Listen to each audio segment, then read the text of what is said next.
And we're back. Talk about movie stuff and then you get zapped. Oh well. It happens. What could you do? I think it's the weather. I'm not too sure. Bad weather activity. Either way, where were we? So let's jump into some reveals. There's this and that. There's all kinds of different stuff. It's a lot. It's a lot of stuff. It is a lot. So we'll get into that. We'll try to cover as much as possible in the amount of time that we have. And yeah, it's going to be a lot. So strap in, get ready, and we got a lot of stuff to cover here. Ooh, man, it is a lot. So let's just move everything up. Let's go. First up that we have in the madness, in the absolute madness of everything, is we have Studio Series. So, these are all the listings for Studio Series 2022 and early 2023. And it's a lot. It's a lot of crazy stuff. The stuff that has the little guy holding Optimus icon are stuff that we didn't know about in the past. Everything else on this list we kind of heard through rumors and trickle downs and little things like that. So there's a lot going on here. We'll try to go through it all slowly. The stuff that we already don't know about, well, we'll just, we'll see. So Core Class Wave 1, Transformers 6, reminder, anything that says TF6 is the Bumblebee movie. That's kind of how they number these, even though the movies don't have a number sequential order. They always had names. The movies, I guess, are numbered, just like how Rise of the Beast on the little director's chair, it says Transformers 7, even though we don't know if this is a prequel, sequel, dequel, we don't know. So Core Class TF6 Ravage. It's going to be the Ravage that appeared at the beginning of the Bumblebee movie. The TF6 Shockwave, same story. Wave 2 for the Core Class is, again, the Ravage is repacked. The Shockwave is repacked. And then we got a Studio Series 8.6 Spike, which means we're probably going to be getting some kind of Core Class exosuit that's going to be really nice and transformable. We've gotten exosuits in the past. Some of them were really good, specifically the ones that came with the Masterpiece stuff. But considering how great the Core Class has been as a price point recently, especially looking at how they've handled Soundwave and Optimus in the Kingdom line, I'm really excited to see what they do with the exosuit within the price limitations of that budget. It should be very interesting to see what they do. We get into Wave 3, and then we got a Studio Series 86 Wheelie. Isn't it kind of funny?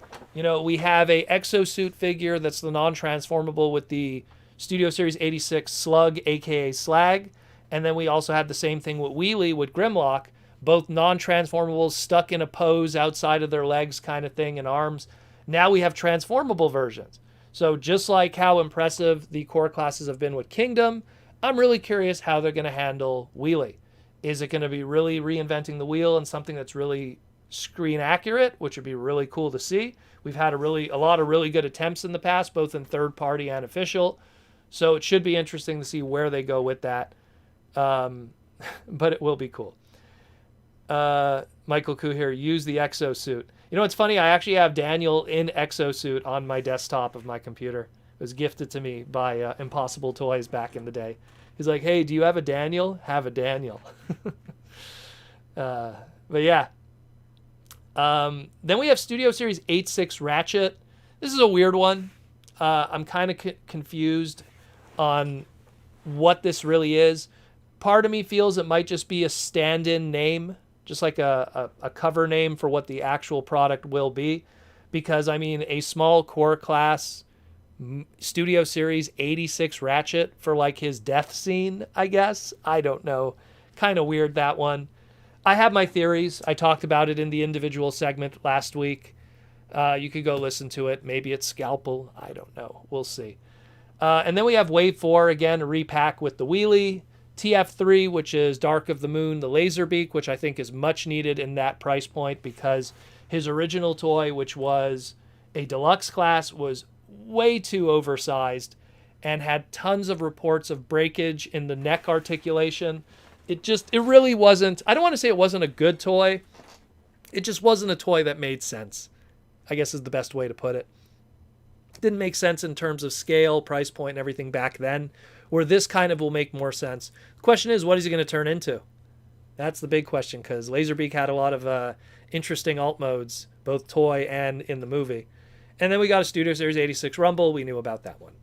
Let's go to the Deluxe class. A lot of stuff we already knew about. The Perceptor we've seen, the Ratchet, the Wheeljack, the Brawn, the other Wheeljack again for repack, the Ratchet again, the RC, the Ironhide. All of those were teased in the past of being those Bumblebee movie intro ones. So we'll see what happens with those. The big ones here now, and this is all the other stuff here, Wave 3, Studio Series 86 RC. Very interesting. Very, very interesting. Is that going to be a retool of what we've gotten already? Is it going to be a repack of the Thrilling 30 version with some retooling? We don't know. Very interesting to see what they do with that entry. Very, very interesting. Then we got TF2 Sideways. So once again, the Audi getting his opportunity to get a updated version of him. Also a good excuse to then get that trademark up and flowing. Got to do a Sideways here and there once in a while. Got to do something. And then TF3 Bumblebee, Dark of the Moon Bumblebee, kind of a given. You got to do every Bumblebee at this point. And Wave 4, Perceptor we already know. RC we've just talked about. TF5, The Last Night, Hot Rod. Wonder what they're going to do to really change it up this time, because I mean the premium deluxe that we got for The Last Night was pretty darn good, and it was engineered during a time when, you know, we have Studio Series. So what are they going to do that's going to be so different? Because Studio Series Cogman was pretty much the same toy. So are they just going to repack that old Hot Rod toy, which is still very good? Or are they going to retool it and do some new, you know, twists and turns to give us something fresh? And speaking of giving something fresh and hopefully is a brand new mold, I'm really hoping that we get this TF4 Crosshairs. Crosshairs had that cool like jacket cloak kind of gimmick going on with his design. And to be fair, Hasbro did a pretty good job with what they were able to do back then for Age of Extinction with that toy, with that deluxe class Corvette. But I'm really curious. Deluxe price point, what could they do this time around that could be really different? That'd be really awesome. We'll see. Voyager class, we got TF6 Soundwave. That's going to obviously correspond with the TF6 Ravage and everything like that. Again, Bumblebee movie intro. What does he turn into? That's the bigger question. That's the bigger question. We didn't get to see that. And then a Studio Series 86 Hot Rod variant. Now, this could be one of many things. Could be a different color scheme to match a more, you know, movie accurate color scheme, or maybe a more red and yellow. You know, that's a debatable thing. You know, his colors shift all over the place in the movie, and of course, depending on which DVD or VHS version you're watching, Hot Rod could be pink, Hot Rod could be magenta, Hot Rod could be red. So maybe the variant ties into that. Maybe it's the ACOM Season 3 studio colors like they did with the Masterpiece, the Target Masterpiece specifically. Could be a black Rodimus. Who knows? We'll see. We'll see. And that's pretty vague, that one. But it's a variant. And it's a great mold. No bias, of course. Wave 2, stuff we already discussed. Junkyard. Wave 3, stuff we already discussed. But the TF4 Galvatron, I always liked that design. I just thought that the toy itself that came out during Age of Extinction was kind of a little... you know, the Age of Extinction toys came out around that time when Hasbro was really starting to dial it back on paint deco and plastic quality. So I felt like, you know, that Galvatron came out around that time when that started to be an issue. So we'll see. I hope it comes out good. I hope it looks good. I just hope it doesn't break apart to a million pieces to transform like all the weirdness that Age of Extinction did. And then Leader Class Starscream we already know about. Sludge, we've already kind of heard rumblings about that already. And the big one out of all of this, in my opinion, the big one out of all of this is the Wave 3 Revenge of the Fallen Leader Class, The Fallen. This is a big deal. This is really important, primarily because the Fallen toy that we got, that Voyager scale, all those years ago, back in 2009, those designs were based off of concept art, so the final toy really didn't look like how it did in the movie. Then we got, the Robo replicas and which is the image that we have here, which are slightly better, more accurate versions of the character because they needed less time to engineer a toy because the Robo replicas didn't transform. Then we got that really better version, which was the Hunt for the Decepticons Transformers 2010, The Fallen, which, while it was a great sculpt, had the removable face with the skull, and he had the staff, everything was great, but they gave him a weird color, like, ice purple kind of color scheme, and everyone was just going, okay, that's cool, great mold, but I'll just wait for the inevitable repaint that'll be done right. And we waited. And we waited. And we waited 11 years. And nothing came of it 11 years later. We thought maybe Japan might do something. So it looks like we're finally going to get our screen accurate, perfect Fallen. It's going to be done as a leader class, which I feel is very appropriate. The Voyager scale just wasn't going to cut it. So this is great. I love that character in the movie. He made it interesting. Always has that little bit of old Transformers Prime lore. So I dig that. Pretty cool. I'm hyped. That's probably the best announcement out of everything here for me, personally, in my opinion. But what he turns into, we'll see. We'll see. They're going to... I think, in this case, I hope they favor a screen-accurate robot mode, and then whatever that alt mode is, let it be a suggestion at best, because it's not like it was something super quintessential and crucial to the toy. It's all about standing on that pyramid, wielding the Matrix of Leadership and the Star Harvester. So we'll see what happens. We one thing we do know for sure, that background cardboard in the box is going to be Egypt. 100%. 100%. Next up, guys, let's talk about Generation Selects for 2022. We got a bunch of those too. This is all product that's going to be coming out in 2022. None of it is confirmed except for our buddy in the top left over there, but I'll try to guide you guys in the right direction of what these potentially might be. So obviously the Titan class Black Zarek, we already know about it. Pre-orders are still up as of this recording, as of this live stream. They will go down on New Year's Day of 2022, and then we'll ship out in mid-2022. So keep an eye out for that to get your big Titan class Master Force character with no GPS, hopefully. Man, if they somehow end up having GPS with this, that'll be brutal. That'll be brutal. Then we have two army builders, potentially. We got a Voyager class Cyclonus Armada, probably a different color scheme repaint of the Cyclonus Voyager class mold, maybe in a lighter purple or something. Who knows what they're going to do with that. I mean, if they did it with the sweep, I guarantee that they might as well do it with the Cyclonus. Just army build the hell out of those. Then we got a listing here for a Deluxe Guard, 24 per case. Also, again, a Deluxe. We don't know what this is. We don't know what this is, but my speculation is when we got that Transformers Genereations Selects Hasbro Pulse exclusive Pit of Judgment, and it had the retooled Alicon as the Quintesson Bailiff on the left over there in this image. He was painted incorrectly. On the right is his actual color scheme.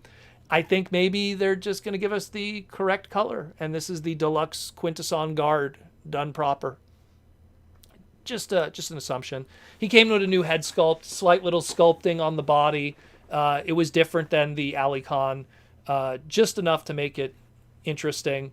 So I think it could be that. I could be wrong. Maybe I'm missing something. Maybe Guard is something else. Maybe it's a Diaclone, name for a new Diaclone character, which we're going to see with all the others and some of the other exclusives later today. But we'll see. We will see. Deluxe class Clampdown. Pretty obvious what that is. I'm just using the Masterpiece design here, but they're going to take that Earthrise Sideswipe. They're going to take that Earthrise Red Alert.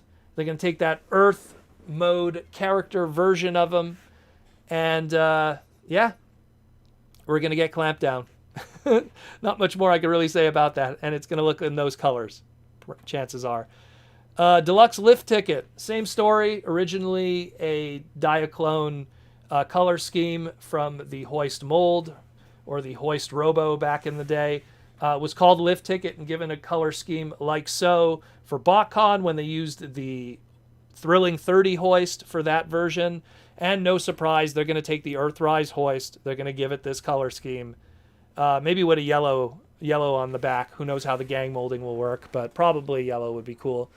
And we'll get lift ticket, deluxe class, sure.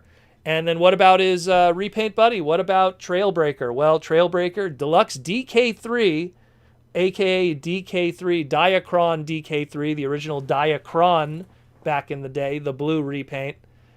That's probably what they're going to do with the Trailbreaker. Give you a nice blue color scheme. So obscure stuff, to say the least. So to say that, oh, Star Saber has to be backed, can't be retail, can't be something on the store. Come on, guys. We're getting really deep cuts here in Transformers already. I'm just getting a sip of water there. So that's it for the Gen Select stuff. Not much really else that could be said. Again, this is all speculation for the time being based on these listings, but some of them are more of a given than others. Again, the Guard, we'll see what happens with that. We don't know, but we'll see. We will see. Next up, let's talk about Legacy. Transformers Legacy. A lot of stuff here. Most of it we've covered already in different segments individually. The only one that has the little, again, Optimus Prime being held next to it is the only new announcement today that we did in the segment a couple days ago. And it's that of a Voyager class Prime Soundwave, which continues that it feels like Transformers Legacy, just like how we looked at Kingdom, and Kingdom was a celebration of Generation 1, specifically mini-bots and 86 characters mixed with Beast Wars. Transformers Legacy is going to be a celebration of, again, Generation 1 combiners mixed with a little things here and there, and a lot of Transformers Prime, because we got Prime Knockout, we got Prime Optimus Prime, we got Bulkhead, RC, Prime RC. So it looks like, and now this Soundwave announcement, so it looks like we're going to be getting a lot of Transformer Prime characters.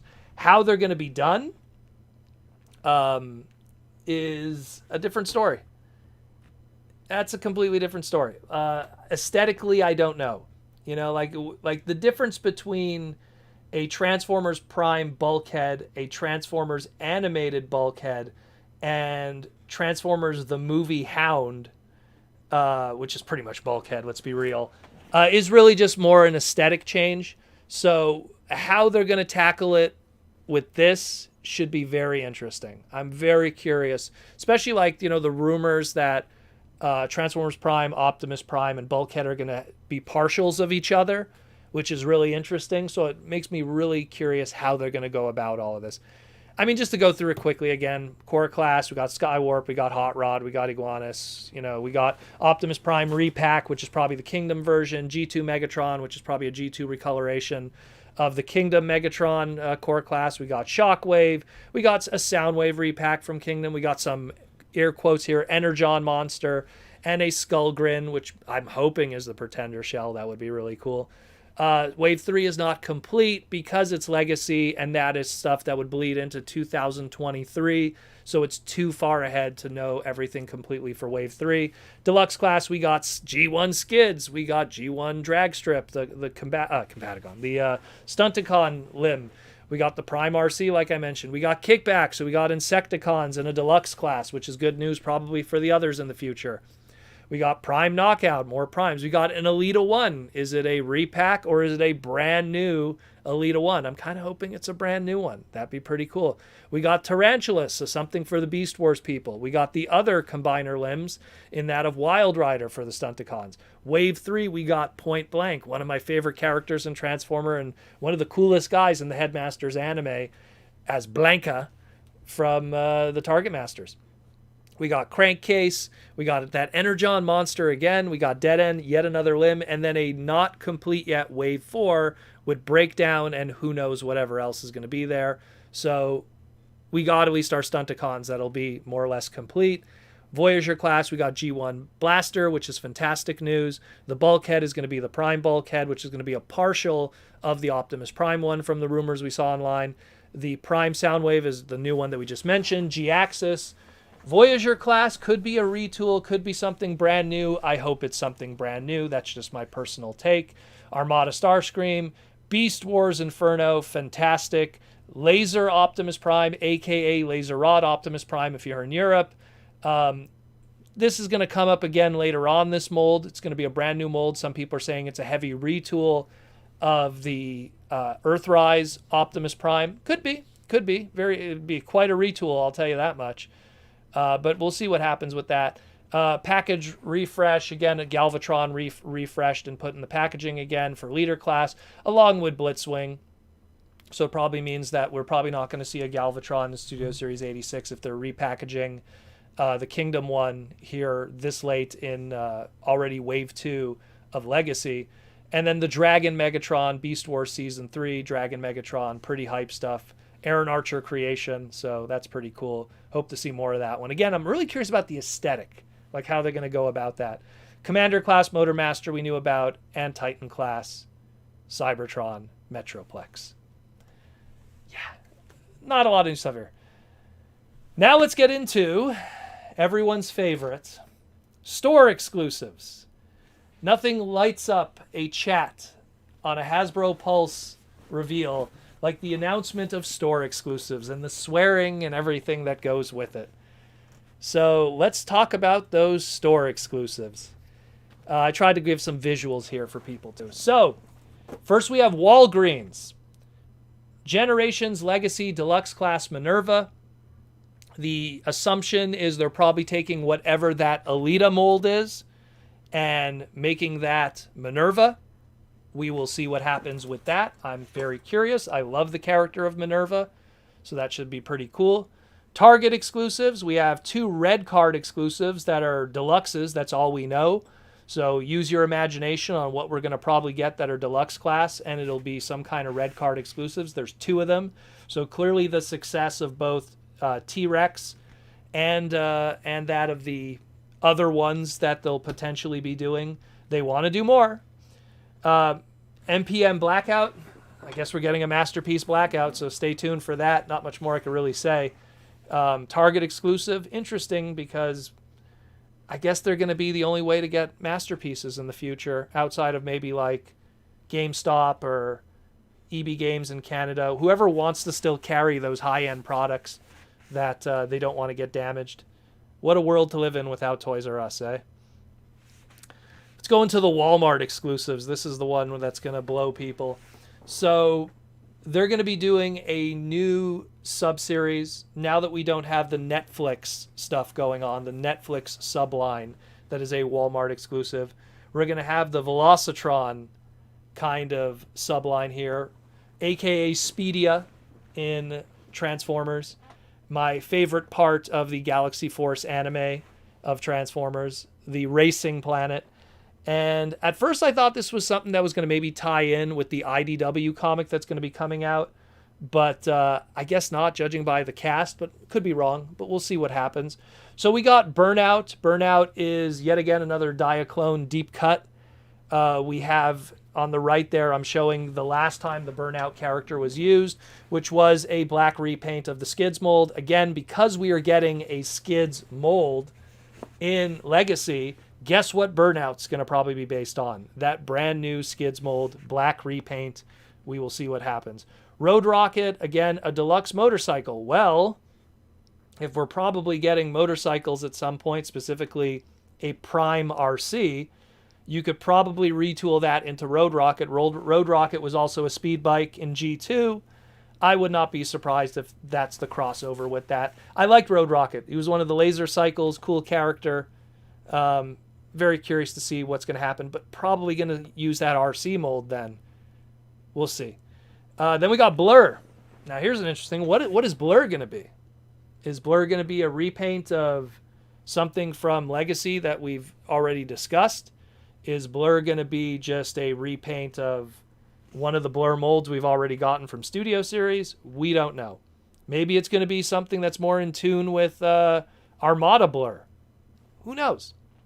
You know, we have all those deluxe cars from the Stunticons, all those limbs, that one of them I could easily see being retooled, repainted into blur.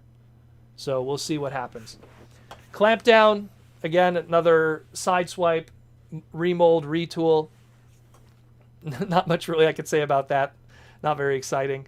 And then we got Cosmos, a trademark save. Probably going to get a brand new Cosmos mold. Deluxe class too, which is going to continue the trend of the mini bots being deluxe classes. So a deluxe class Cosmos. Pretty cool.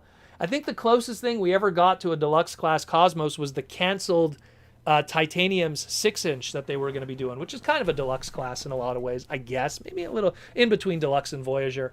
Definitely not in price point, but definitely in size and scale. So still pretty cool. But hey, Cosmos getting the upgrade. Let's talk about the Voyager class. So we have here Override. Now, this could go one of two ways. It's probably going to go the way that I don't want it to, but bear with me. Some people are saying, okay, it's going to be the Nitro Convoy Override character. The female racer, the male racer in Galaxy Force. I love this character. It's what my Twitter hype video was for the stream was, that character. I have right here my delicious mint in box Japanese Takara version of Nitro Convoy. Love this character so much. So much. But chances are it's a Voyager. Now, some people were saying to me, well, maybe they'll just retool Hot Rod. You know, the Studio Series 86 Hot Rod. That's possible. I mean, they did that with the third-party version of Nitro Convoy. They took the IDW Hot Rod and they retooled it into Nitro Convoy, and I thought it came out fantastic. But here's the thing. There's also a G1 character called Override that turns into a motorcycle. And we also have a Studio Series 86 Voyager character that turns into a motorcycle. And that's Wreck-Gar. And part of me feels, man, I get a feeling they might do that too. They might go, hey, red, white, and blue motorcycle Wreck-Gar retool into G1 Override. It's possible. The only reason why I feel there is a chance it could be the Galaxy Force Cybertron character is because of the overall theme of this box set. Well, not box set, but this subset, because it's Velocitron. It's Speedia. It's, you know, which that person was the leader of that planet. So I really hope that it's that character, that it's the Cybertron version. I've been waiting for a proper official update. I mean, I love that third-party one. That third-party one is gorgeous. But we'll see what happens. And then the next one here, which, I mean, it should come as no surprise to anybody. But Road Hauler, a.k.a. let's just take Earthrise, Grapple, give them the eHobby Road Hauler colors. I mean, it's a given. It's a given. Come on, guys. It's a given. We'll see what happens. It's a given. And then the last one here, just like I mentioned before, we're going to be getting a Laser Optimus Prime, and they have a listing here for a black convoy. So if I was a betting man, it's probably going to be a black repaint of that Laser Optimus Prime. But we'll see. We will see. I'm going to pretty much guess that it's that. I just find it funny that they call it Black Convoy after all these years of Hasbro avoiding using the term Black Convoy. You know, first they went with Scourge, then they went with Nemesis Prime, and, you know, now it's Black Convoy. So we'll see. We will see. Then we go into the ever exciting, I get a feeling this line's on its way out, Transformers RED line, the Robot Enhanced Design line. None of this is really news to anybody. We're getting G1 Galvatron, we're getting G1 Shockwave, we're getting redecos of Optimus and Megatron, probably battle damage from the 86 movie. Wave 2, we're getting Prime Optimus, Prime Megatron. You know, Shockwave and Galvatron are going to get repacked in those ones. Wave 3 is going to give us G1 Thundercracker, which is a Starscream repaint. Nemesis Prime, take a guess. Maybe it's a black repaint of the Prime Optimus Prime. Maybe it's a repaint of the G1 Optimus Prime. Roll the dice. You're probably right. And then Prime Optimus Prime repacked again. Then Wave 4, we got Prime Dark Energon Megatron, which is going to be a repaint of the Energon Megatron done in purple. We got G1 Cliffjumper, which is probably going to be a partial retool of the Bumblebee one. And then Thundercrackers repacked again. Is anybody excited about this line? Like, I picked up the RC, and I liked it. But I liked it because I like the RC Prime design. And while I have all those versions of that character already up to this point, I wanted to see what a non-transformable version, without having to be limited by having to have transformation engineering put into it, how nice it would be. And it was decent. And my friend, he got the Soundwave. It was decent. But the Prime was kind of meh, like the Megatron. I can't convince myself to buy these. I love Beast Wars to death, and I couldn't convince myself to pick up the Cheetor. I really couldn't. In a world where we have so many other great Cheetor toys, why do we really need this one? So a lot of these, it's kind of the same thing. Like, do we, we have a masterpiece Cliffjumper coming around the corner. Do we really need a, I don't know what the MSRP is in the United States, but like it's $22.99 in Canada. Do we need a $22.99 non-transformable Cliffjumper figure? I don't know. Just my take. Not a lot of people have been excited about this. I feel that this line is kind of going to go the same direction of titaniums and bot shots and a lot of those short-lived Transformer lines that have, like, they usually have 3 or 4 waves and then we never hear about them ever again. And they're considered experiments by Hasbro. But yeah, it is what it is. And last but not least, we got here the Hasbro Pulse exclusives for 2022 of the Shattered Glass continuation. More Shattered Glass. So I have here the color schemes. These aren't the actual figures, but these will be the color schemes, and you can pretty much take a guess the molds that'll be used. So Shattered Glass Deluxe Class Wheeljack. So it's going to obviously be done in that color scheme of Slicer. So it could be your Wheeljack, or it could be your Action Master Slicer. Take your pick. That's pretty cool. Then we got our Voyager scale Shattered Glass Soundwave. They're obviously going to be using the Netflix Soundwave. Giving them that white color scheme. Maybe come with a little extra band accessory. That'd be really cool, the little green band. The Voyager class Blaster. Again, we're getting a Blaster figure in Legacy, so it's pretty much a given what mold they're going to use there. And then a Shattered Glass Ultra Magnus. Now, Shattered Glass Ultra Magnus in the original Shattered Glass continuity used that Laser Rod Optimus Prime mold, that Laser Optimus mold from the Hunt for the Decepticons, that Deluxe Class one, and they gave him like a skull face. So, but if you look at the colors on it, it uses the Delta Magnus Diaclone powered convoy color scheme. So chances are, and because it says here it's a Leader Class Ultra Magnus, it's probably going to be the Earthrise one. Maybe they'll retool the face and give it a skull face. Maybe they'll leave it just how it is and it'll just be a straight up repaint. So you either have your Shattered Glass Ultra Magnus or you have your Diaclone Delta Magnus prequel movie trailer, whatever you want to use with that color scheme. So at least with these Shattered Glass toys, some of them have double duty on your display. They could be other characters outside of just their Shattered Glass interpretations. So that's also going to be something that's going to be happening at some point. And that's more or less it. In terms of the store exclusives, whether it be online or offline or everywhere, I hope there's something that someone could find of interest in this craziness. Next up, the last thing, I didn't do a segment on Friday. There was no Friday segment yesterday. People were messaging me going like, hey, everything okay? You didn't do a segment on Friday. Because there was a 2-hour segment on another channel. It was that of the Toy Armada. It's something that I do with Hasbro's Aaron Archer, where we go through the history of the 90s and early 2000s of different toy lines. Episode 2 has come out as of midnight last night, and we are covering all the Batman toy lines from Kenner and Hasbro from the 90s. So if you loved those toys growing up, if you love those Batman movies and want to learn about what happened behind the scenes with the creation and what was designed and who was there, we even talk about the Mask of the Phantasm and the spoiler toy, as I like to call it. Spoiler, the Mask of the Phantasm. A lot of great stories there. Really funny stuff. I really liked recording that episode. It's a nice long-form podcast. There's tons of photos. It's very visual. People will really like it. Check it out on YouTube. The Toy Armada with Aaron Archer. Me and Aaron just kicked back. Episode 1 we did on Star Wars. Episode 2 is going to be Batman. And we're going to be recording episode 3 really, really soon. So stay tuned for that. But check that out after you're done if you want some extra Transformer content.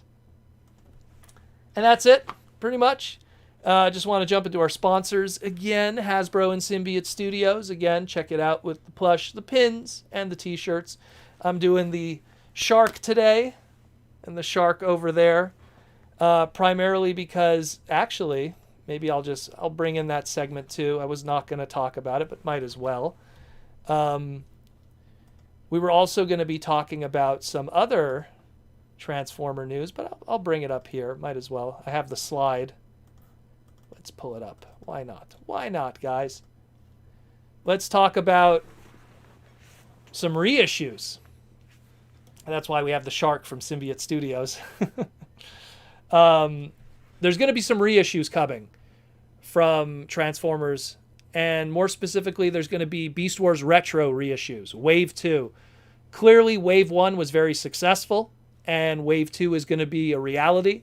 We're going to be getting the basic class Pterosaur, the deluxe class Tarantulas, the deluxe class K9, which is one of my faves.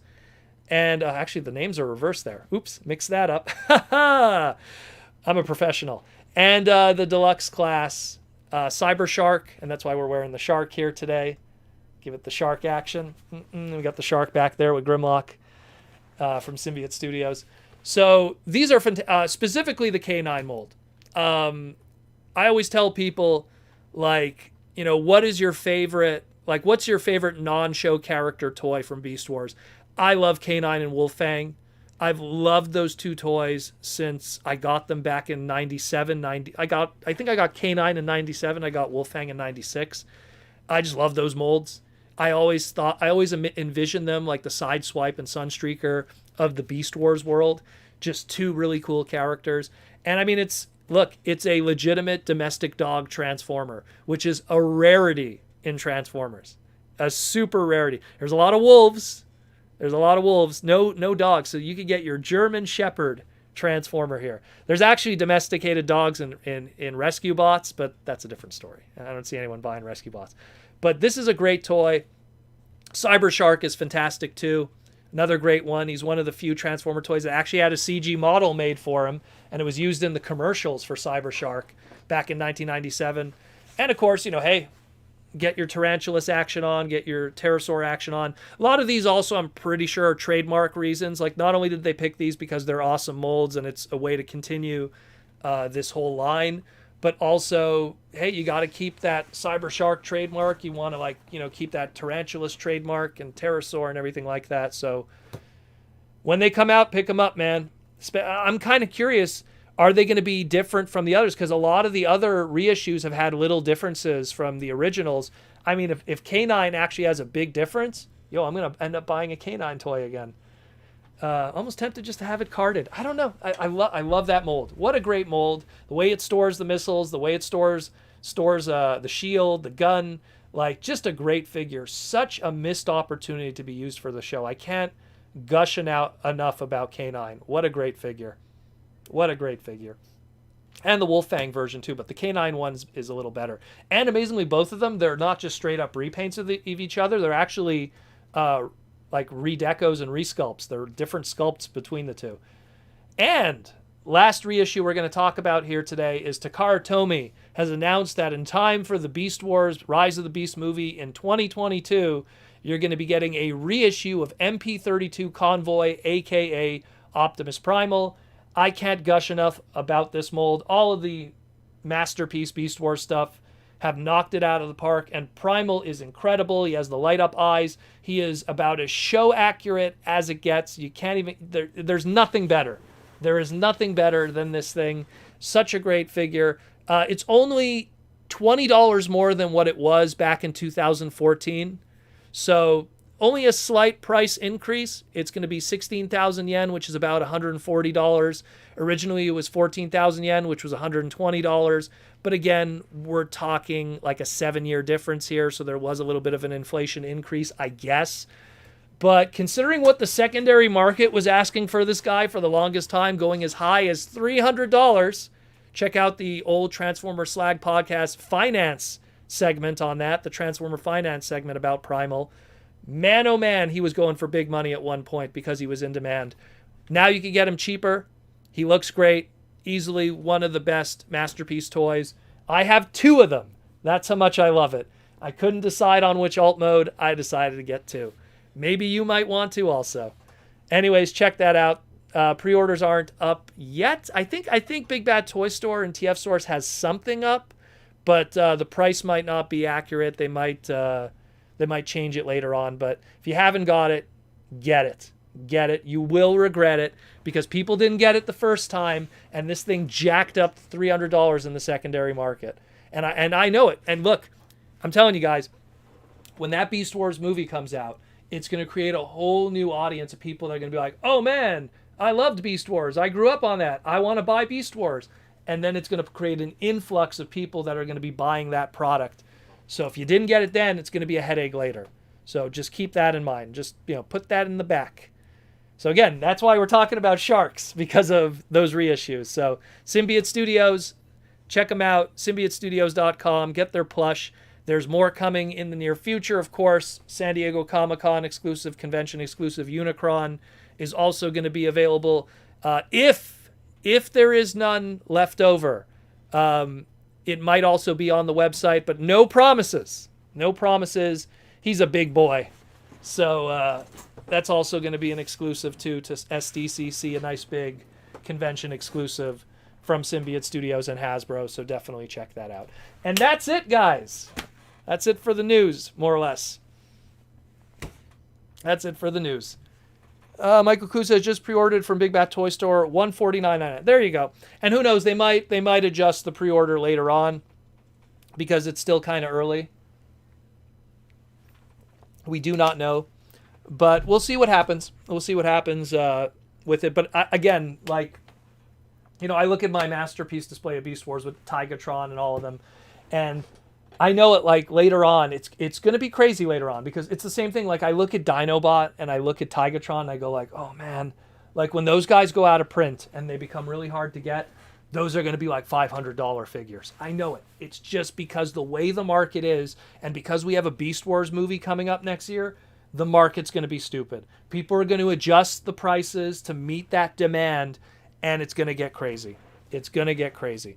So we're going to open stuff up now to Super Chats. I know we had a little bit of a technical issue with, but we're going to open it up to Super Chats, guys. We're going to take some questions, and we're just going to chill for the rest of the night. We got an hour left, pretty much. So we'll just chill and everything, and we'll relax and enjoy the world of Transformers. And we got one already from Downright Superb, one of our YouTube members. Proto, do you think the TF Legacy will keep or drop the blast effect ports and blast damage nub system from the War for Cybertron trilogy? Well, the way I see it is, you could still have the blast effects. You just got to kind of have them be not evasive. Anyone who has the Cyberverse Deluxes, a lot of the Cyberverse Deluxes, they have blast effects, but they have blast effects that don't really affect the figure per se. Like the Optimus one, it has a blast effect for the gun and has a blast effect for the Matrix. But if you didn't have those blast effects, if you put them aside, you wouldn't really notice anything on the figure that says that was something that could be present. So they could just still have blast effects, but they could be non-evasive. But I have a better question. Would you prefer not having the blast effects and you had 10 cents or 20 cents or 40 cents more put into the paint deco or the plastic instead of getting those pieces?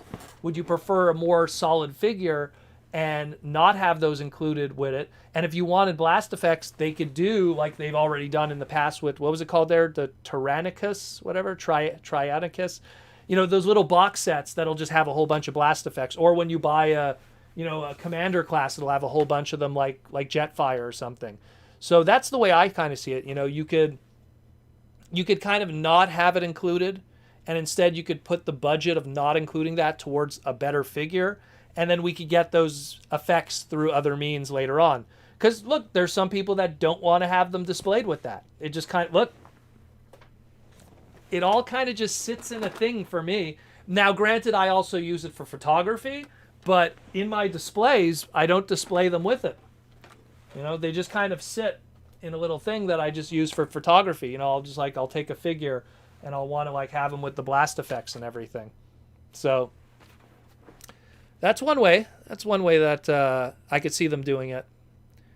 Did you get anything new this past week? The only thing I got, it's not even Transformer related, but I might as well. It's on my desk right now. I got this really cool Mega Man light up thing going on here. The capsule, obviously it's supposed to be from Mega Man X. I actually have Mega Man X here on the side also. But that's the only thing I got this week. Proto Man doesn't spend a lot of money unless it's a convention weekend or something. Or if I get something sent in the P.O. box or whatever. But yeah, I got that because that was really cool. That I actually got from Etsy. Someone made that custom. And I was like, oh my God, that's so cool. I really want that. I really, really want that. If anyone who's interested, just message me on Twitter. I'll send you the link and you could pick one up. I think you have a choice between different LED lights. And by the way, batteries are included. The LED's included. It's this cool little capsule. You can put your figure in there. You can put any figure. You know what I mean? It's not like hardwired in there. You could put anybody you want there. You could put like your Transformer characters. You could, you know, I don't know if Hot Rod will fit. No, Hot Rod won't fit. But, you know, you could put like, it almost feels like it works with Amiibos. You know what I mean? Like I almost feel like it's Amiibo kind of scale kind of thing. But I like it. I think it's cool. It's sitting on my desk. It's lit up. It's awesome stuff. Check it out. That's all I bought. That's all I got this week. Media Max wants to know, Proto, what do you think will start when we'll start seeing Beast Machines? Do we not count T-Rex, I guess? T-Rex is technically a Beast Machines toy. Granted, it's obviously just a repaint, retool of our Beast Wars Megatron, much like the original T-Rex was. I could see, like, you know, Jetstorm at some point. They got to get that trademark floating again. I could see Thrust. You know, Thrust is a universal trademark across so many different platforms of Transformers that at some point they go, hey, we need to do Thrust again. We got to perfect that. You know, we got to protect that trademark. And so they do the motorcycle. But the problem would be, the big problem with Beast Machines designs is, and I've talked about this in the past, where you got to also see how Hasbro works, where like they do a mold and then they go, we're going to do this, but what is going to be the repaints and retools of this also, so that we get back our money from our, you know, tooling and our molds and everything and our time and energy. And some of those Beast Machines molds, it's like, you know, Thrust, what do you do with that afterwards? Like you could do like, okay, here's Thrust. And then you'll do like a lighter purple pink and say it's, you know, motorcycle drone. And then what? You know, like, I don't know, maybe I'm missing something. There's not many Transformer designs I could think of.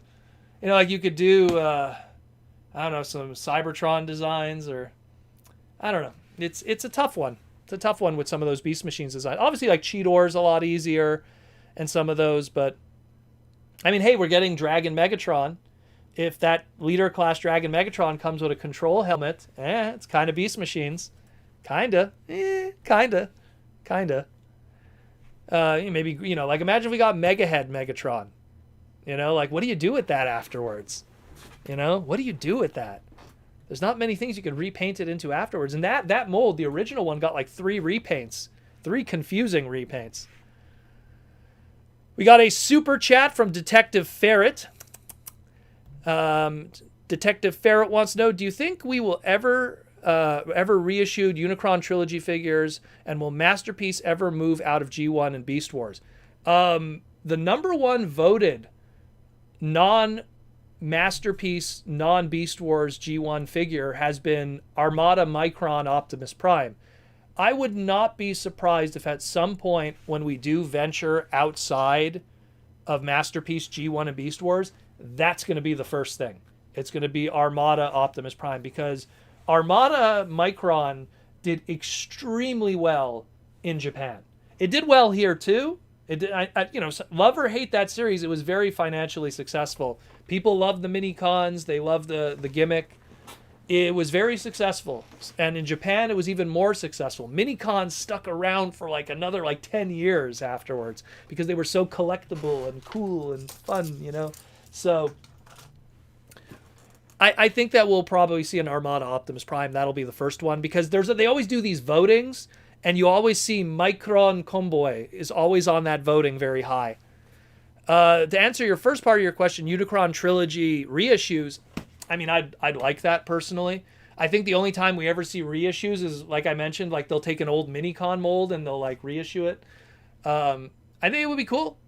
But at the same time, I almost feel like if they want to reissue, you know, some of these characters, I think they almost want to then just redo them. Because we have an Armada Starscream that's going to be coming in Legacy, but it's obviously going to be not the original toy. It's going to be an update in a Voyager scale. I think it's Voyager. Yeah, it was Voyager scale. So it would be cool. I mean, they're great molds. I mean, look. You know, like Unicron Trilogy. I love Unicron Trilogy. You know, it's some good stuff. Some good stuff. What's up, Starscream? I got the whole crew back there. But give you more toys.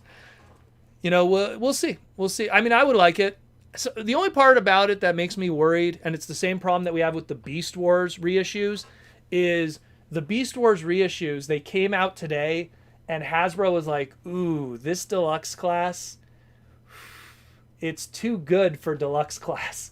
So they charge a little more. Look, you're paying like a premium price for a basic class Rat Trap. You know, that back then was a $5 item. Now, granted, it's been 25 years, but still, you know, like even the inflation doesn't add up there at $5. We'll see what happens. I would like it personally. There's some really good molds that'd be cool to see reissued again. But at the same time, like, you know, who would be really cool? Like, you know, that Sharkticon mold, that Energon Sharkticon mold is amazing. And a reissue Override, you know, Nitro Convoy. A lot of good molds. That Primus mold, that sees reissue once in a while. You know, it's probably the only way we're going to get Primus for a while. So we'll see. We will see. But thank you for the question, Detective Ferret. Michael Koo with the super chat. Protoman, does Hasbro consider the Reconfiguration Matrix part of the Transformers multiverse? The way they see it is they see it as the matrix of leadership for the Marvel continuity. That's how they see the Reconfigure Matrix. That's how the Japanese refer to it as. There is a little bit of confusion because when they did I think it was eHobby. Was it eHobby? When they did the reissue of Laser Optimus Prime and then they did a repaint as Ultra Magnus, the bio that was included talked about the Reconfigure Matrix, but this was based in the cartoon continuity where it's called the Matrix of Leadership, so there was a little bit of confusion there. And then, like, you see the sculpting of the Matrix in his chest, so they called it the Reconfigure Matrix, but it's still the Matrix of Leadership, but the G2 stuff in Japan is based in the cartoon continuity, not the Marvel comics, which they did get, but in limited translations. So I'm getting kind of deep in the woods here with the explanation, but it's part of Transformers. It's the Matrix of Leadership. That's the simple answer. Marvel continuity. Marvel UK, Marvel Japan, Marvel Japan, Marvel UK, Marvel USA. That's kind of the short answer. The short answer of it, Michael. Hope that helps. Dreamer out there, Earthrise Cliff is 65 on the secondary market. Good Lord, Dreamer. I might have to do a finance segment about that one. Don't know if you saw. No, I didn't. I customized him, messed him up with some paint, had to fix it myself because it's too much for another one. Jeez. But this is what I'm talking about, though. Certain figures, when they go out of rotation and they're no longer available, and it's just like, I mean, now that I look at it, it's like, man, you know, I'm already looking at some of the other Earthrise toys, and I'm going like, there's going to be a point when some of those modulators, you know, people have slept on those modulators. I love them. Maybe it's my own bias. But people who slept on those modulators, all those MicroMaster bases, they're going to go up in price later because I don't see when Hasbro is going to reissue or put those molds out again. And then people are going to be like, man, I really like that Grease Pit or Ironworks. And then they're going to have difficulty getting it. And think about it. Cliff Jumper was wave 1, which should have been the easiest to get. That is crazy. $65. I'm gonna definitely do a segment about that then for sure. I'm gonna do my research on that. If that is legit and the secondary market is blown up like that, I'm gonna have to make a note for a future Transformer Finance segment. Thank you for that. That's crazy. That's crazy. That is nuts. Downright Superb says, Proto, how does transwarp technology usually factor into Transformers lore? Do you like it? Would you rather see different types of transport technology? Well, transwarp technology was invented for Beast Wars. It was their way to explain the time travel gimmick. And it kind of stayed as a Beast Wars thing. It once in a while found its way into the newer comic book stuff. But it's kind of this evolution of it's warp drive from Star Trek, but time travel. And that's what transwarp technology is. And again, it's a Bob Forward creation from Beast Wars, and it found its way into other media. I like the idea of it, but time travel is also a dangerous kind of plot device, because when you're going back in time and messing with previous continuity stuff that people hold sacred, it's always kind of dangerous. Beast Wars did a good job at it because it didn't really disrupt anything and change stuff, but it could also be pretty crazy. I like it. When it comes to different transportation technology, well, obviously you have the space bridge. That was like the first version of it, which I always found kind of funny, how it just like sucks up everything and then shoots it across the galaxy. How it doesn't kill people, I have no idea. Maybe that's why that goofball reflector was used as a guinea pig for it to see if it works. But we'll see. I don't know. Again, when it comes to other technology, there's not many others.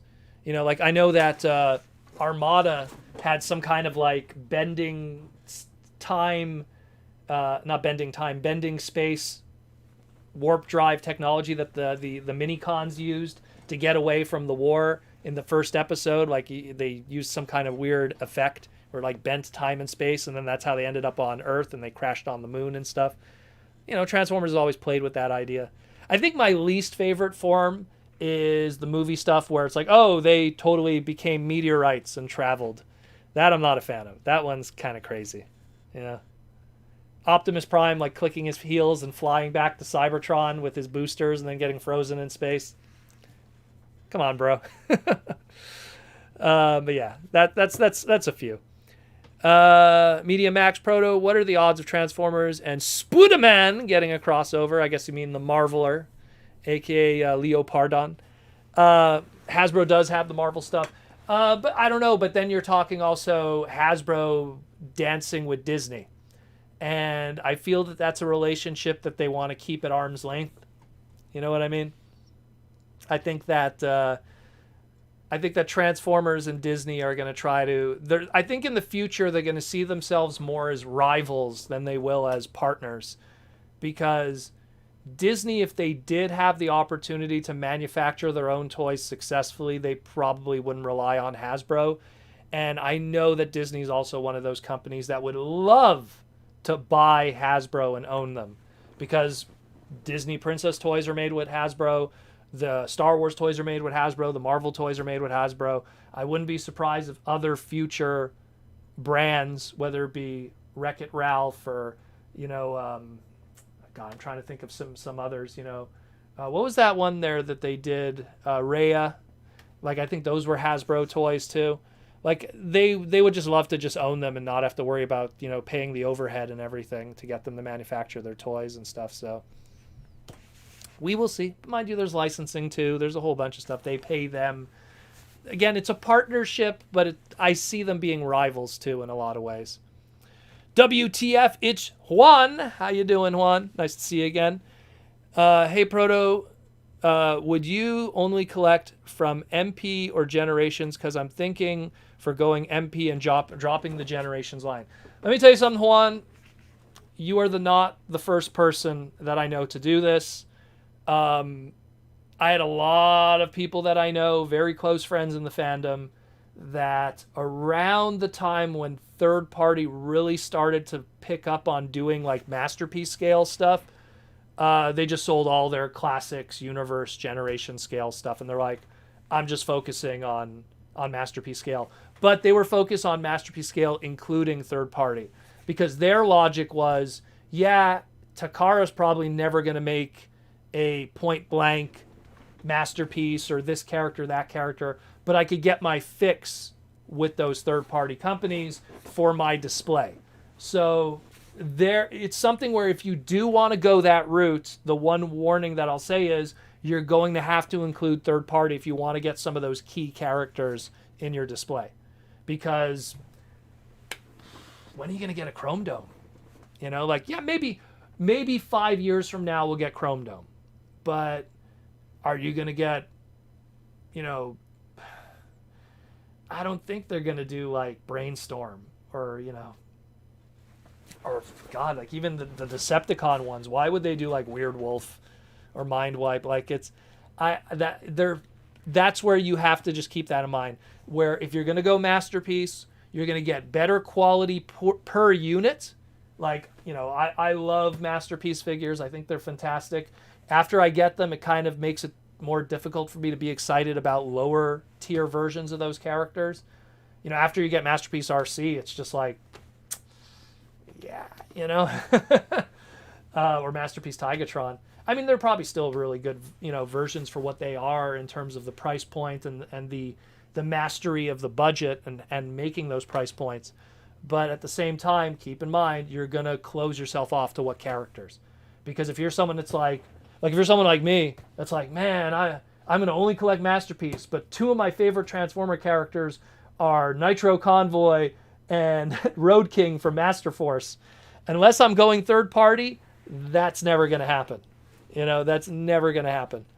So just keep that in mind. But I will say this, less releases, but better releases, you save more money in the long run. Let's put it this way. First wave of Kingdom comes out, 4 Deluxes, 2 Voyagers, 1 Leader class. Go to the cash register, beep. That's sometimes 2 Masterpieces. So keep that in mind. You know, what is more important to you? There's some really good Masterpieces, though, let me tell you. There's some really good Masterpiece Transformers. Dinobot, Megatron, Tigatron. I mean, I'm naming the Beast Wars ones, but even like Shockwave, the Lamborghini guys are great. The Datsuns are great. Star Saber's fantastic. Soundwave is fantastic. If you could get the Brave stuff, they're really pricey now, but the Brave ones, some really good ones, man. Some really good ones. Inferno was really good too. Love Inferno. So that's a dicey one because it really is determining what is going to be available for you to purchase later on if you just go that route. Where, you know, Generations could be Beast Machines, could be Beast Wars, could be, you know, they could do Prime toys. It opens up more. So it's really what do you enjoy and what do you expect? What are your expectations? So I hope that helps.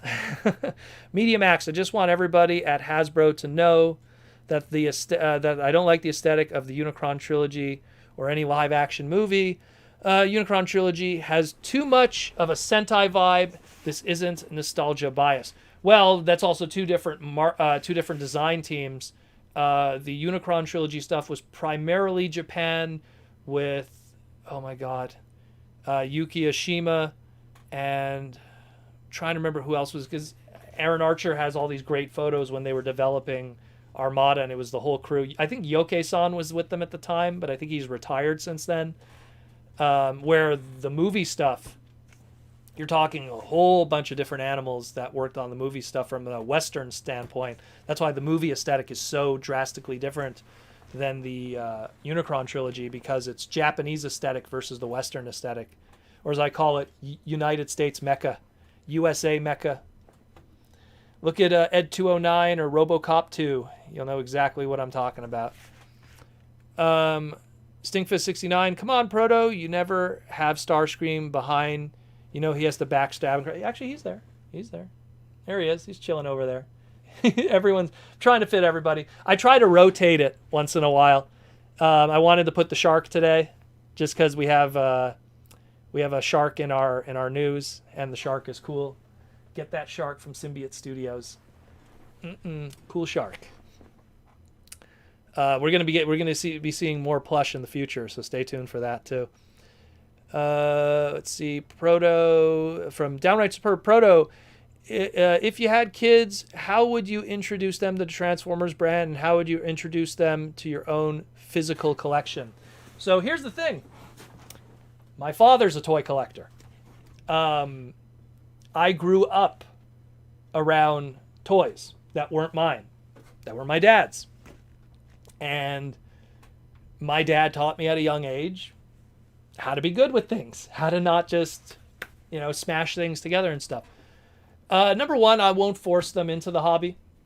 It's something that if they naturally enjoy it, hey, good for them. And if they don't,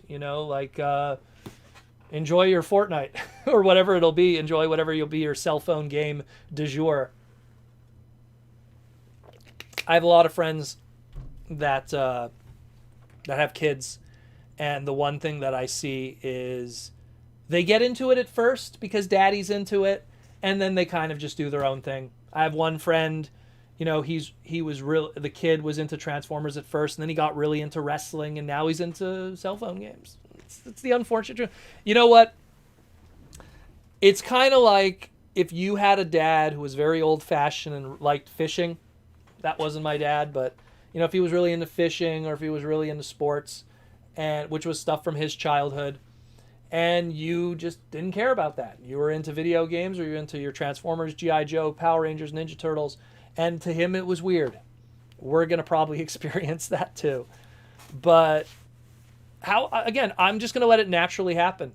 And as it comes to physically introducing them to the toys, the one thing that I do know is when they're going to be like ages 0 to 3, I'm going to probably have like a door for a whole section of the house to kind of keep them out.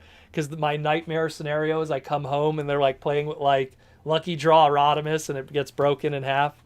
So, but then when they're going to be older and, more cognitively aware, I'm going to show them, it's good to teach them boundaries and what belongs to someone else that isn't theirs and everything. It'll be a learning experience that is unique to them because you are a toy collector as a parent, and it could show them that here's something that's valuable, that isn't yours, that is tempting, but you shouldn't touch it because it's not yours and stuff like that.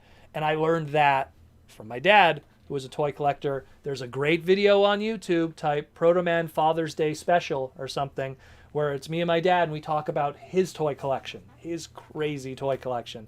And if you look at his toy collection, then you look behind me, you go, oh, I see it now.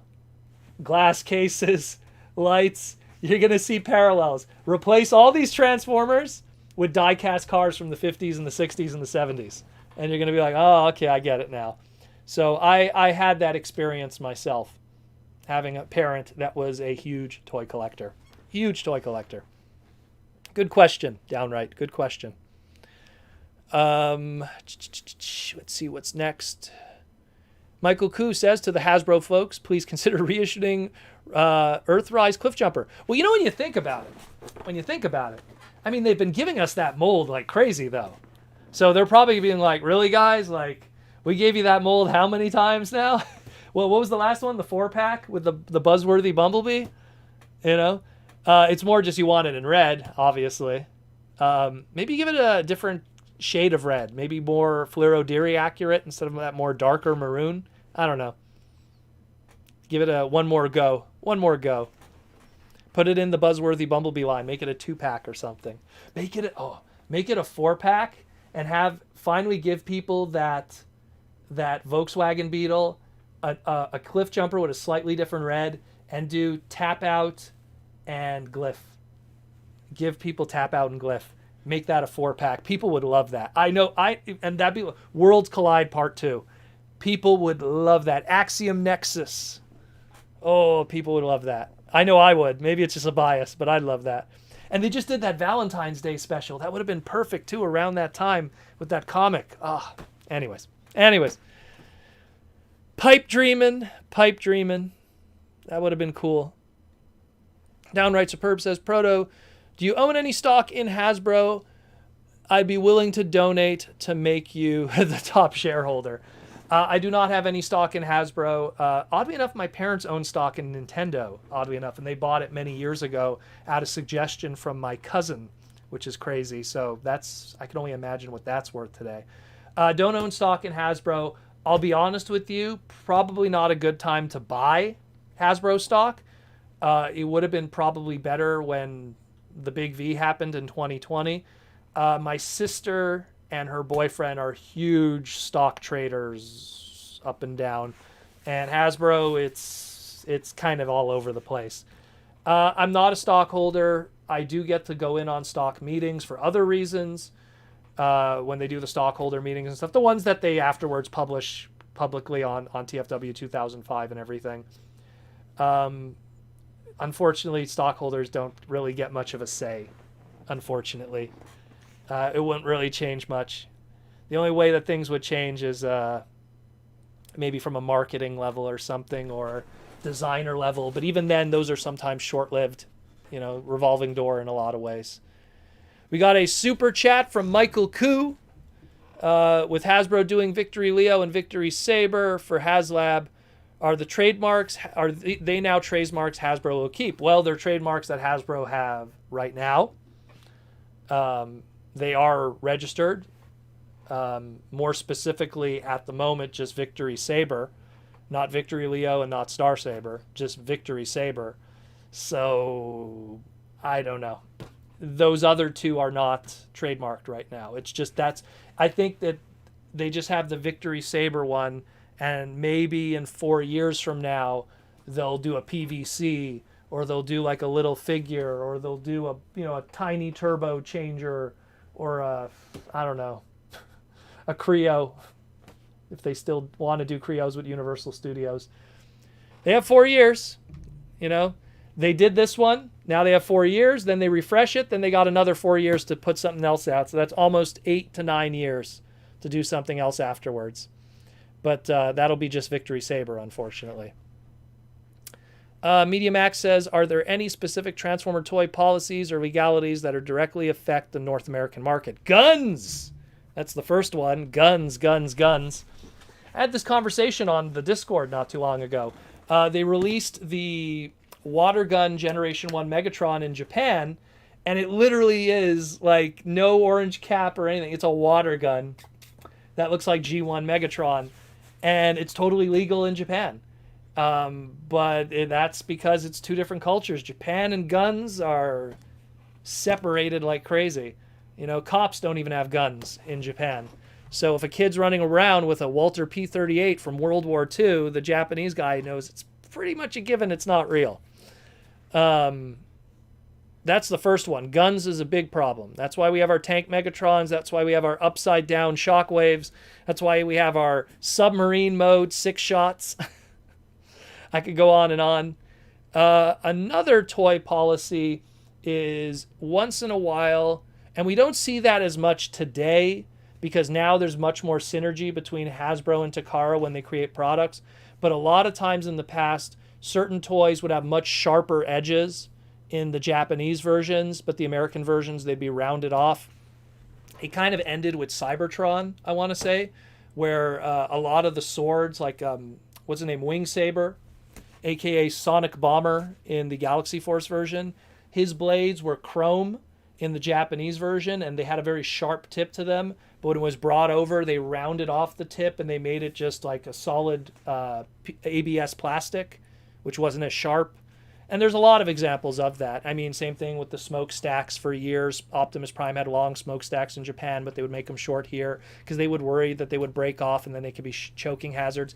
Now there's a synergy between the two brands, so they just make them the same with both, so they don't have to make two different toolings for two different regions.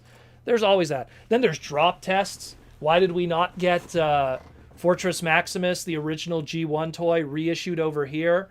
There was plans to do it, but then it failed the drop test because it was way too heavy. Look, Unicron is extremely heavy, but he's a HasLab item, a collector's market item, 18 plus, not sold in retail. They wanted to reissue the big boys over there, and they're heavy. Unicron, I believe, is 20 pounds. Fortress Maximus, because of his die-cast core, I think is 17 pounds or something like. I know someone weighed it a long time ago. He's a heavy guy, and he's not the biggest Transformer, but he's the most chunky, I guess is the best way to put it. And he didn't pass drop tests. And they don't want it that, a baby is crawling by and Fortress Maximus falls over, which is pretty tough because he's a very bottom-heavy figure. But if he falls over, he could hurt somebody. So because he doesn't pass drop tests, he didn't happen. A lot of weird things. Got to protect the kids, even though they make up a very little amount of most of the buying power with Transformers. But that's not the rest of the toy industry, unfortunately. Where are we at here?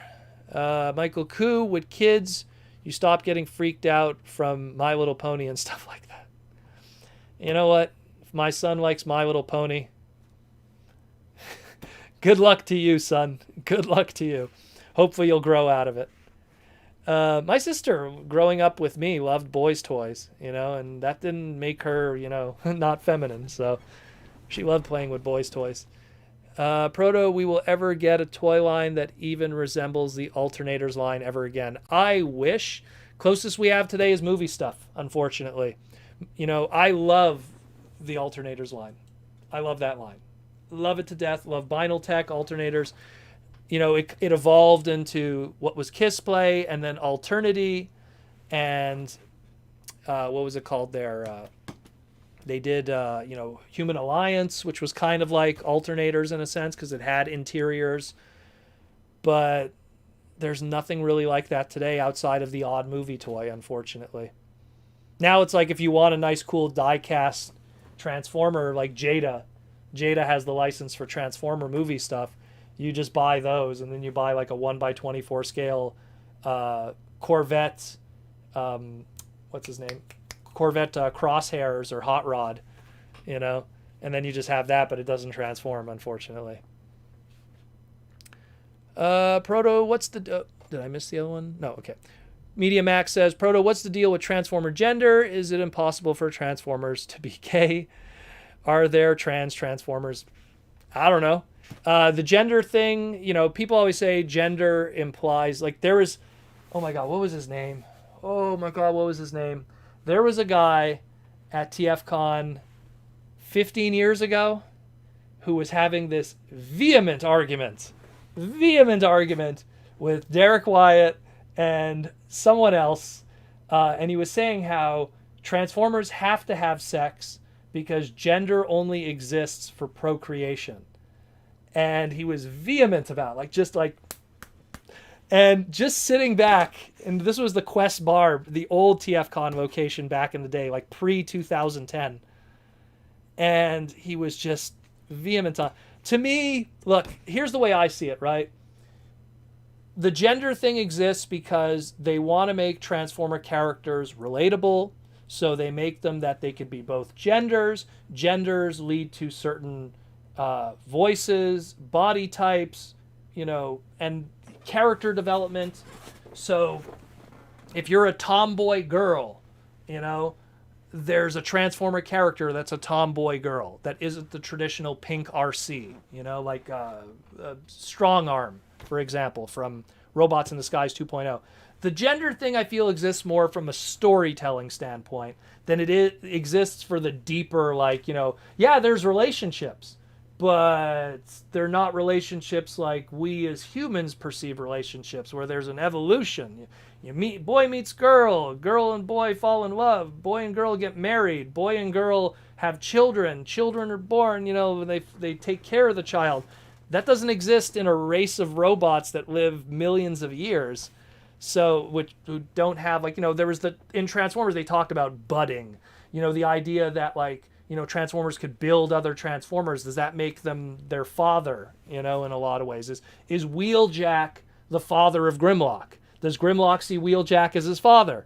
Is because Wheeljack and Ratchet made Grimlock together, does that make Ratchet and Wheeljack their dads? It's getting deep in the weeds. It's a storytelling thing more than anything. Why does Jazz have a very Afrocentric kind of voice and mannerism and naming convention? They wanted to create characters that people could relate to. That's all. and it's gender, but also race. The way certain characters are depicted in terms of like race, the way they're depicted in terms of like all kinds of different tropes. It's a storytelling mechanism. I don't really think it's something that goes deeper in terms of like gender identity and sexual stuff. Like the second you start thinking that deeply into it, I think you get kind of lost. And then I don't think Transformers is the right place to be looking for that, because you'll probably never find it unless you make it up in your head. And I go back to that guy who was arguing with Derek Wyatt. He was, there was more what he was making up in his head than what was actually on the screen. So Silverbolt kisses Black Arachnia. That's about it. Like it doesn't really go beyond that. There's suggestive stuff, but it's only so far you could go.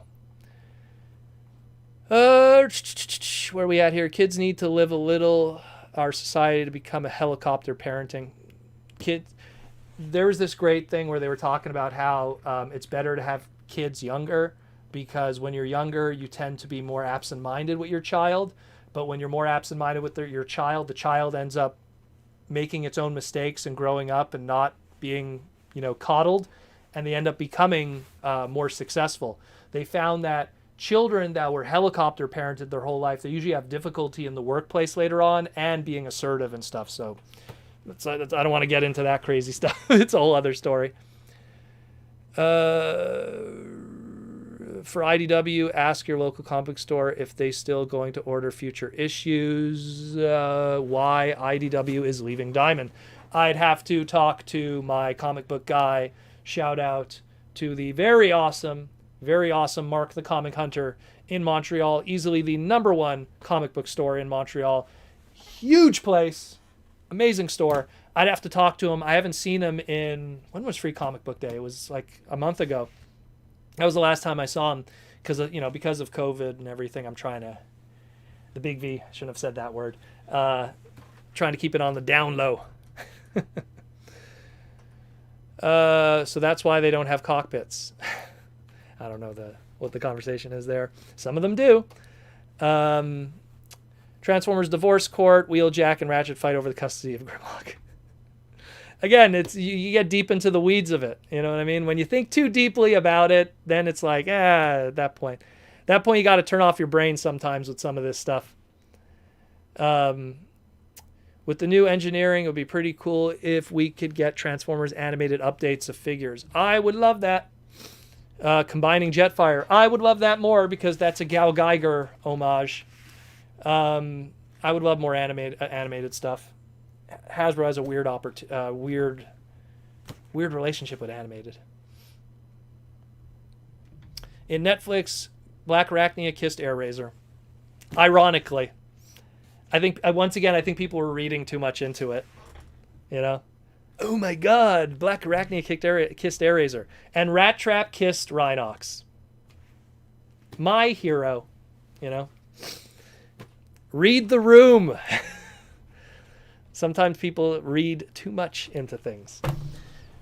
Someone asked something about Tarantulas that I wrote. Where was it, Nick? Give us an in-depth explanation about the character origin of Tarantulas. When I wrote the bio for prequel Tarantulas for Fun Publication and Hasbro, because that very last year, 2016 BotCon, was the first time IDW, Fun Publication, Hasbro were really all on the same page when it came to writing fiction. It wasn't just kind of like micro continuities. So I got to do a lot of stuff in that 2016 year. And when I was able to do Tarantulas, I really wanted to make it that he has a Unicronian origin. I just find that between... It's silly stuff, but it's the silly stuff that just makes sense in the larger scheme of things. Tarantulas, purple motorcycle, his transmetal mode, the connections with Sideways, purple motorcycle, the fact that he has little horns when he got the transmetal form, he had little horns, the yellow eye visor. there's so much stuff there on top of all the little things that he said that kind of suggest that he's Unicronian. I just wanted to really put a stamp on that and make that official with that bio. So he's someone that Unicron created, Shadow Agent. On Shadow Agent, first he's Decepticon Secret Police, then he's working for Unicron. He's always, layers upon layers. And his knowledge of the Vok, and the Vok having, some kind of rivalry with Unicron. There's so many layers there that could be done from a writing standpoint that's why I kind of went that route. And when Sakamoto was fleshing out more the Vok, it was the same thing. It was, the Vok, we're going to have some explanations and, Unicron, but not, kind of things going on there with those last few mangas that he did with Takara Tomy, which I hope we see more from Sakamoto, because he is without a doubt one of the best fictional writers for Transformers in the modern era, because we don't have Simon Furman anymore, and just amazing stuff that he does, Sakamoto. God, we got 20 minutes left. What is going on tonight? What is going on? It has been flying today, guys. Jeez. Tom Laney says, doing the Vok now with Transformers Earth Wars. Yeah, that's Simon Furman who's writing that. Earth Wars is Simon Furman writing some of the dialogue and story. Most of it, actually. And Earth Wars, what I like about it too is they try to incorporate toys that are available on the shelves to kind of, if there is kids that are playing Transformer cell phone games, they might go, oh hey, that's really cool, I want to own that. I mean, look, if Angry Birds was able to move product just based on a cell phone game, then there's got to be something to it. Protoman, for your information, IDW Beast Wars' current comic book arc is called the Pod arc. Yeah, I'm reading it. It's an amazing book. It's an amazing book by Josh Burcham. Burcham, man, good stuff. Dirt Optimus, you're my sister. You're my sister. Must have missed something there.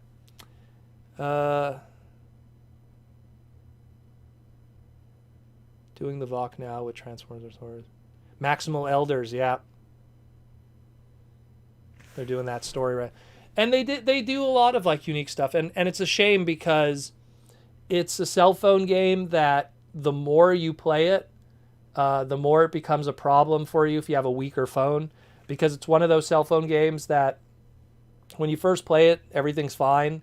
But then as your base gets bigger and bigger, I guess you call it the RAM load on your phone becomes more difficult, and then people give up because of how slow it is afterwards. But I guess the belief is as you're playing the game and you're getting better, you're buying a newer phone, and then you could keep up with that. But I know a lot of people that quit because they're like, man, every time I log in, it crashes. And I'm like, that sucks. That's too bad.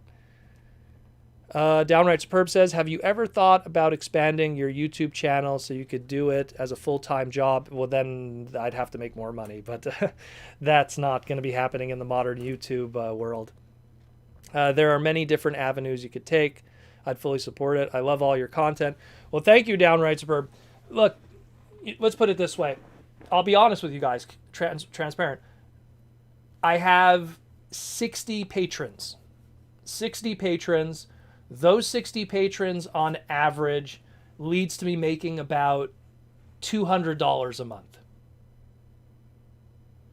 The YouTube members, I have about, I think at this point, 40 of them, between $1 and $14. I have a few Primus tier guys, which I'm grateful for the people who do the Primus tier. That also adds another $88. You can't live off of that. You know what I mean? Like the thing is that let me tell you something. You want to know the truth about the YouTube game? Because I was there back in the day too. The money was huge back then. Huge back then. If what I'm doing now existed 10 years ago, I could have done it full time and not change anything. Patreon is the saving grace, in my opinion. Patreon and the YouTube members, because the difference is that with those are consistent, so that I could set a watch to it. But the only thing that those give me is keep it like this microphone, all this stuff, this webcam, this increased quality that came from you guys.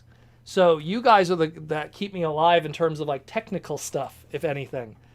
Because as time progresses, YouTube expects more HD. They expect more, better quality. As a result, the output and the algorithms and then everything, and all of a sudden it's more difficult to do live streaming. It's not easy to do it full time. You really have to have, like, no joke, every single one of your videos has to be getting 10,000 minimum. And that 10,000 minimum, and it gets even deeper with that 10,000 minimum has to come from people that aren't ad blocking, and they come from age demographics, demo demographics, country demographics that are watching the correct ads that put out the best amount of money. That's why Patreon and membership is the safe thing, because it doesn't, like, if I have a patron in the Philippines, which I do, what's up? If I have a patron in the Philippines, their chat, when they watch my videos, the commercials that they watch don't yield me as much money as, let's say, someone in America who watched a car ad or a banking ad. So it's very deep. There's a reason why YouTube is not the way to make money. It's a good way to have money on the side. My logic is, if you're making money from it, you're able to use that money towards making more content. That's the way I see it. But to quit your job, I would love it. Like, trust me. I've said, I used to talk to Jaws D about this. If I was like super rich, I'd quit my job. I'd rent a studio where it'd be like super soundproofed. Like, I'd hire a guy to like make everything perfect, and then I'd pay Jaws D, and we do a daily podcast every day that was like 3-4 hours, Joe Rogan style. We just watch we would talk about not just Transformers, but hey, did you hear about Super Mario and the live action movie? Boom, boom. Like, we would cover everything. And we just sit there for 4 hours every day until you guys got sick of us. No joke. And I'd just do that. But you can't do that off of $200 American a month. You know what I mean? And I'm grateful for the money I get from you guys. Trust me. You have no idea. The fact that you guys are willing to give any kind of money to listen to this stupid face is remarkable in itself. It's remarkable in itself. But it's something that I'd have to get those crazy numbers. And those crazy numbers used to be a lot more possible when Transformers was like the top of the world. Everyone was into Transformers. 2009, 2010 peak Revenge of the Fallen, and YouTube was really giving out revenue back then. There is so many guys that I know, and you know who I'm talking about. They quit their jobs, did YouTube full time, and then had to get jobs back afterwards because the gravy train ended afterwards. I'm sorry I went on that rant because there's so many super chats. But I mean, that's the sad reality. I would love to do it. Trust me. You don't think I would love to wake up in the morning, do the podcast proper, like have the time to do it proper, where I could really do good images and visuals and overlays and stuff. I'm able to do a daily podcast with a simple system that people enjoy, which I'm so grateful that people enjoy it. And the Patreon people keep me alive. The YouTube member people keep me alive. Those are the guys that really keep my head above water. Because the truth is if you have an audience that is 99% kids and they're using YouTube Kids to watch your videos, zero revenue. And that was the whole COPPA thing and everything. But that's a whole other story. Let's jump into the super chats. I'm sorry about that. I don't want to miss any super chats. Michael Koo says here, for USA G1 stuff, is Wheeljack in TF Victory, considering how it's an alternate universe version? That was retconned. The Vinyl Tech stories that were written on the back was during Vinyl Tech, which happens in between the movie and season 2. Wheeljack finds out that he's going to die in the future, and so he goes back in time and does some time shenanigans, and same thing with Prowl. There's Prowl and Prowl 2. As it stands, when you see Wheeljack in Victory, it's a different Wheeljack in retcon. The reason why he's actually there is because Japan didn't get the 86 movie right away, so they didn't know that Wheeljack died. They knew about everything that happened in between in terms of story pages and stuff like that, but the nitty-gritty of who died is a different story. That's why Prowl shows up in Headmasters. That's why Wheeljack is in Victory, and so on and so forth. And I still think he should be in Victory, because if someone's going to make Victory Leo, it's got to be Wheeljack. Wheeljack made a crazy beast character in the Dinobots that's uncontrollable. No surprise when he creates Victory Leo, it's the same thing. So it's almost poetic. Collector Prime, nice to see your name. I'm reading Optimus Prime's comic book series that was made in the past. Ah, yes. That was supposed to be 2015, 2014. The Onyx Primal reveal. What are your thoughts on that, and how it exists in the Maximal story? I don't know if I want to talk about that because that's a big spoiler with Shockwave. I don't know, Collector Prime. PM me on Twitter, because the thing is, I don't like to talk too much. A lot of people haven't read James Roberts' stuff. And there's James Roberts' stuff, there's like one point where every book is a spoiler.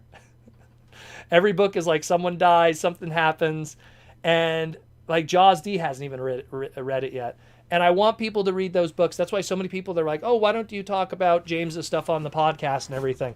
And it's like, ooh, because I want people to read it. It's not as mainstream knowledge, that book, as a lot of the other stuff, where it's like, we could talk about spoilers about the movie stuff or TV stuff because it's so easily accessible. But the comics, like, you got to download it, you got to pay for it, you got to go out in the stores and buy a trade paperback or something, or get it on Amazon. PM me about it, we'll talk. But what was my thoughts about it? In a short version to say, I wasn't a fan of it, really. I don't like it because it tries to retcon stuff that was planned originally during the aligned continuity, and it kind of throws that away. But to be fair, the IDW and how they handle the original 13 is very vastly different. And Unicron and Primus and all of that is not my cup of tea. I like a lot of things that James did. There's also a lot of things I don't like that James did. That's why it's I don't hate James's stuff, but there's a lot of stuff that I would have done it differently. Let's put it that way. That's all I'll say, pretty much. PM me on Twitter. We'll continue the convo if you wish. Proto, how would you change TF Media side of things? TV, movies, comics. I would do a TV series. I would not do it in a binge format. 22-minute episodes, non-binge format. You have to wait every week to see a new episode. That way it creates long-term discussion. Meaning an episode comes out, people watch it, they talk about it. It stays around the water cooler. If you put out those 21 episodes in one shot, people watch it in one shot, and then they stop talking about it 2 weeks later. You take those 21 episodes and you spread them across 21 weeks, now you have people talking about Transformers year-round. Don't mess that up. That's how I would do it. Movie, once every 2 years. Don't oversaturate. Maybe once every 3 years. Don't oversaturate. Comic books, it has to exist. Maybe cut it back, but IDW would never cut it back. They need to put out as many books as possible. So, but I would cut it back. Maybe try to keep it one book with a side book once in a while. Main G one book, Beast Wars side book. When that Beast Wars side book ends, a new side book. Don't get too crazy, because then new readers don't know where to go. I would like today, man, how would someone read the IDW books today if they didn't have a reading guide? They'd be so lost with all those spotlights and spin-offs. Jeez, can't even imagine. I believe in Bumper. Who's one of our Primus tiers.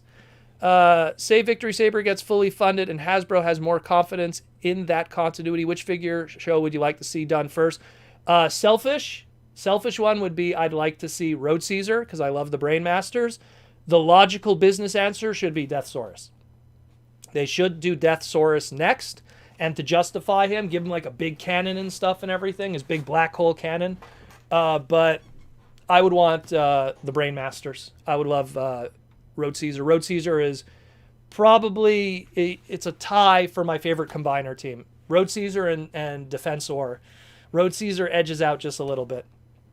Love Road Caesar. Cool design, cool team. Blacker, laster, braver.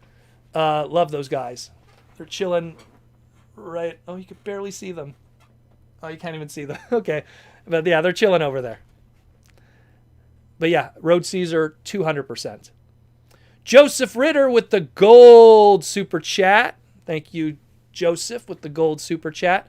Is Skylink's 2 robots like a combiner or one controlling 2 parts? Oh my god, I was going to do a comic about this.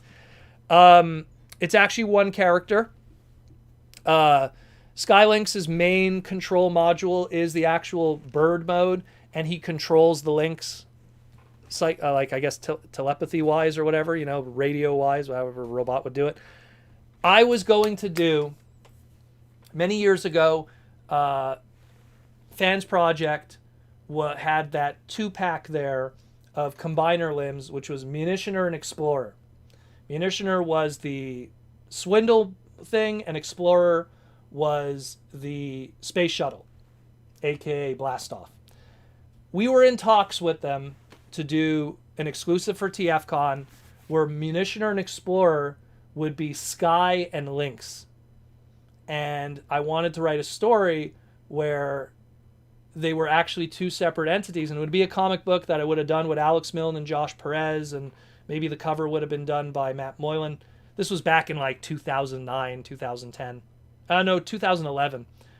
And I wanted to write a story where how Sky and Lynx became one guy. And we were in talks like, the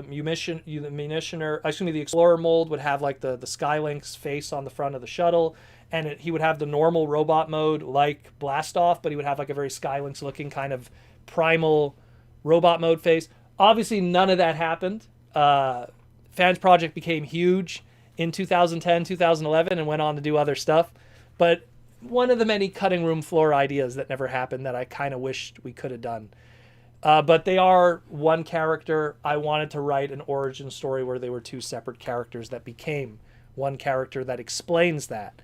The main reason why they even are like that is because Skylynx was developed by a company called Toy Box in Korea, and they were having fun and doing ideas, and then Hasbro has to superimpose story onto it.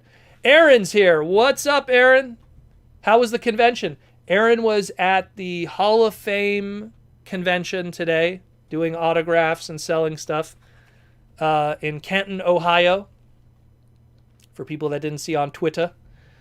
How did it go? How was it? Holding it down. Holding it down, yo. Yeah, people love the episode. There was some guy from the Batman 95 group. They really liked it. They really liked it because of all the cool Batman stuff. Where I'll put the slide in. There it is. Again, reminder, people. I didn't do a Friday episode, so check out the Toy Armada with Aaron Archer and my dumb ass. 1 hour and 45 minutes of talking about 90s Batman toys. I'm sure someone will love it. It's really good. It's really good. We have Media Max here. Proto Udaman. I look forward to this podcast every week and try to think of interesting questions. Thank you. I look, guys, you know what? I love doing this. Like, it's something that I didn't realize I enjoy because I never really did live streams before. The Big V did this to me. It was like all of a sudden I couldn't go out on a Saturday night and hang out with my buddies. I couldn't go out to the barcade, and be playing, X-Men and Street Fighter with my buddies.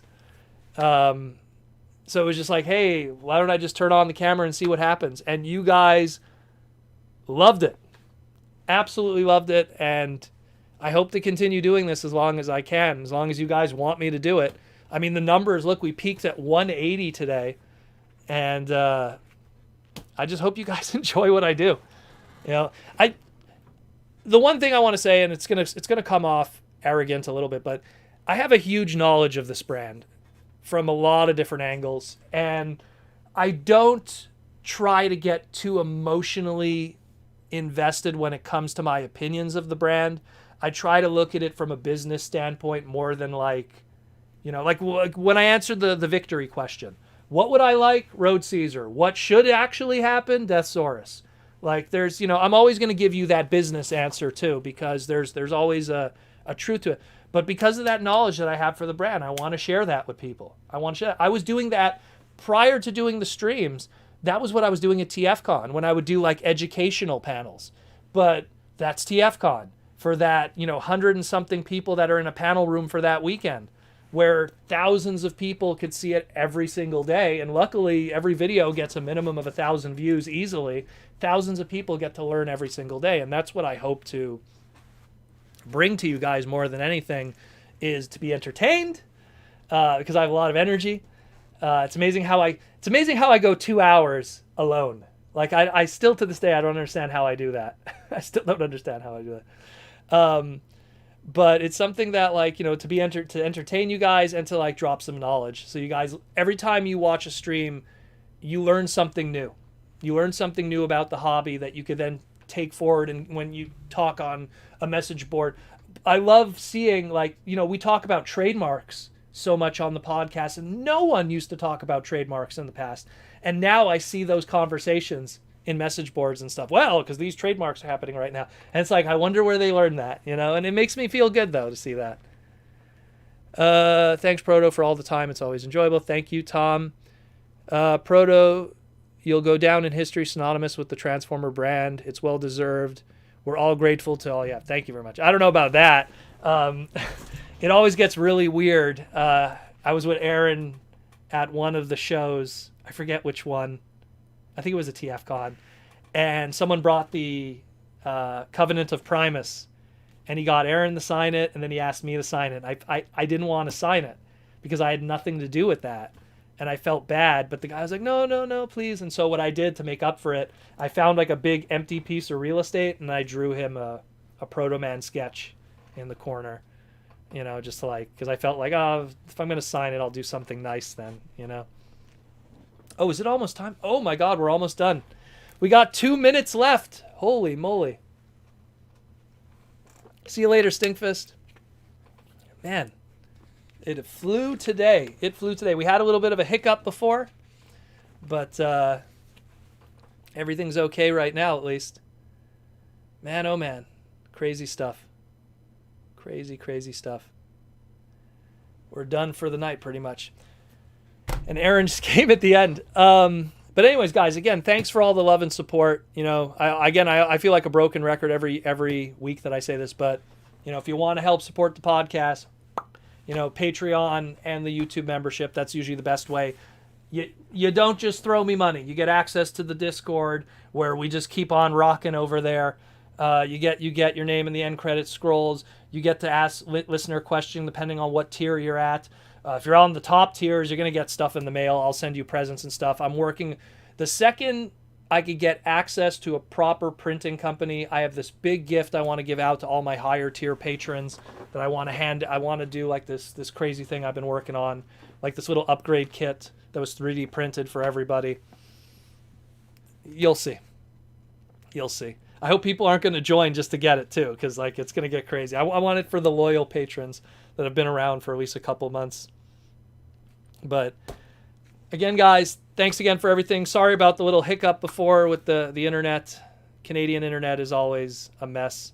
I'll answer one more super chat question from Joseph Ritter. And he wants to know, what is the difference between Brainmasters and Headmasters?